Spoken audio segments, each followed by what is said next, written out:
مساء الفل يا حلوين، عاملين ايه؟ يا رب تكونوا بخير وفي احسن حال. مين بقى زي عياله بيحبوا الاندومي وبيحبوه بجنون؟ تعالوا النهارده نعمله مع بعض اندومي كداب في البيت لاولادنا. هنجيب حله ونحط فيها ميه مغليه وننزل على الميه ببهارات. البهارات هننقسم فيها لكذا قسم. حطي البهارات اللي انت عايزاها، يعني انا كنت حاطه كاري، كركم، ملح، فلفل اسود، بهارات كنور خضار. حطي البهارات اللي انت عايزاها. ممكن تحطي بهارات فراخ، ممكن تحطي بهارات لحمه، ممكن تحطي مرقه، فراخ، لحمه. ممكن تحطي البهارات اللي انت عايزاها. عايزه تكتفي بمرقه وملح وفلفل اسود وبس تمام.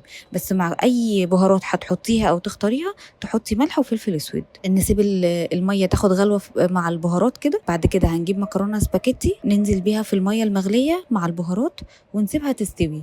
هي مش بتاخد وقت، هي يا دوبك تاخد حوالي 7 دقايق، ولو طولت شويه ممكن تاخد 10 دقايق على حسب نوع المكرونه. بألف صحه وهنا على اولادكم. ما تنسوش تدعوا لي من قلبكم بالخير، وما تنسوش اللايك والشير، وما تنسوش تدعوا على اخواتنا في فلسطين. سلام.